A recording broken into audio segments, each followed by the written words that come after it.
My daughter's school says I can't walk her to the building. Context: my wife works first shift and I work second. It's not ideal, but we make it work. Because of this, 3 or so days a week, I drop my 6-year-old daughter off at school.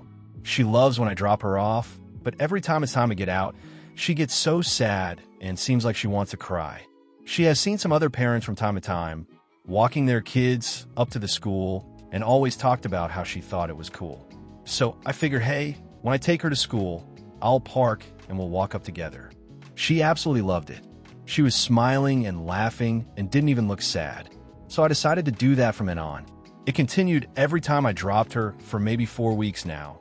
And today, earlier this afternoon, my wife got a phone call from the school stating that I was violating school policy and I am no longer allowed to walk her up to the front anymore. Now, I'm not the kind of dude to go off and cause a scene, and honestly, most of the time when things like this pop up, I just say fuck it and move on. But this one is kind of bugging me. I'm not hurting anyone. When we walk up, we're out of the way of traffic and buses. I can't for the life of me think of a legitimate reason why this isn't okay. I will admit, my understanding and familiarity with school policies is lacking, so I may just not be seeing the full picture. Tomorrow, I'm dropping my daughter off again and debating going inside and firmly figuring out what's the deal. Will I be wrong if I try to fight this, or should I let it go? Thank you all for your replies. Figured I may as well add some stuff since I keep seeing it repeated.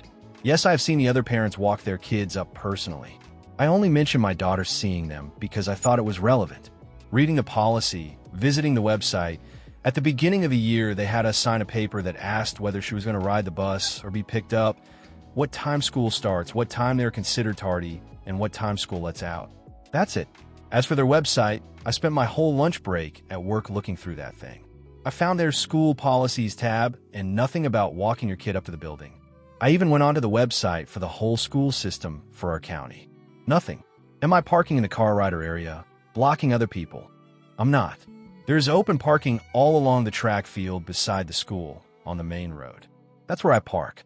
I'm going to go in there and blow up like some boomer Karen at Walgreens. I'm not. If anyone did, that would be my wife. I don't even complain when a restaurant gets my order wrong. And me asking if I should fight this wasn't me implying I planned to put on war paint and call the banners. I meant I was going to actually ask what the issue is and find out what's up with the situation firsthand, other than my usual, oh well. Did I call first? Yes. They said someone could discuss it with me tomorrow after drop-off, if I'd like. I made this post to ask if I should even bother or just accept it and move on. It's a safety policy. That's a good point. And honestly, it did not cross my mind. It did not occur to me that her and I walking up from the side of the building to the front with my daughter to the sidewalk about 10 yards from the front doors with her Hello Kitty backpack would be unsafe. Does her mom walk her up? No. She doesn't do the sad thing with her when she gets out. They spend a lot more time together during the week, so I think they're both glad for the break from each other. Last thing, I really do not care about waiting in line. I'm not in a rush. The only reason this post happened is because my daughter loves it. She thinks it's cool, and I like making her happy. I work second shift, and we don't get to see each other a lot during the week. If any conversation happens at this school about all of this, it will be civil and polite. As I said before, I'm not a screaming Karen. I don't want any animosity at the school. I've met our principals and teachers, and they're nice people. Regardless of how I feel about it, though I'm going to abide by their decision. It's their house. They make the rules, no hard feelings. Again, though, thanks for your replies. I appreciate it, even the mean and negative ones. Try to be less pedantic. You'll be happier. Thanks, guys. Have a good one. Let's listen to some comments from the community before I read the update. Go in, drop your daughter off, then stay and ask why your wife got a call when you see other parents walking their kids in. Ask exactly what policy you are violating. I would advise you don't approach the conversation aggressively or with presumption. Likely and hopefully it was all a misunderstanding. It is common for schools to have specific drop-off procedures, whether it be parents staying in their cars in the carpool lane, parents being allowed to come up to the fence, or parents dropping their kids off at a specific door.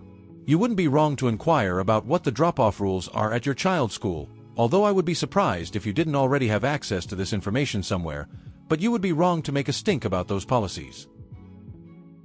It may be a safety policy the school has, where no adults pass a certain area without a pass, especially at drop-off times when things are chaotic. That way, no unknown adults can get by. It's unfortunate, but it is the time we live in. Update. The next day. Hello, everybody. Short and sweet update for you guys. This morning I talked with my daughter about the situation and explained that we probably won't be able to do it anymore. She understood. We're brainstorming ideas to make our mornings together more special. I had a meeting with the principal this morning as well. We waited for all of the other car riders and buses to disperse, then parked in front of the school and came inside. It was fairly uneventful and very polite and pleasant. He explained that there was no official policy as of right now, but last week during pickup, a student took off running and almost got hit, so they're in the works of implementing it. I don't know about the almost incident because I'm at work by that time and my wife didn't know because she gets there pretty early to be towards the front of the line. It seems reasonable, and that's that. It was cool while it lasted, though. Like I said earlier, we're thinking of something cool to replace it. I already leave her notes or funny drawings on her doodle pad for when she gets home, so we'll think of something. Thank you guys again for your replies. You'll have a good one. Let's listen to some comments from the community before I read the update. That doesn't make a lot of sense, though. A kid took off and almost got hit, so wouldn't it make sense that having parents walk their kids to the front door be more responsible? See them go in, instead of dropping them off around the corner. Or is there a specific drop-off area with teachers? Probably more about the amount of people coming in and out, and not knowing if a student is under a parent's watch or the school's. To be honest, at my kids' school, I see the most dangerous behaviors from students when there's an event where parents are supposed to be managing their own kids on campus. But since they're on campus, they assume staff are managing even when there's info saying they aren't doing that. It gets hectic. I can understand why they would minimize that and the amount of people going in and out of the building. It's just safety. Update. The next day. Hey, everybody. Didn't expect to make another update, but I just got off the phone with an administrator at the school.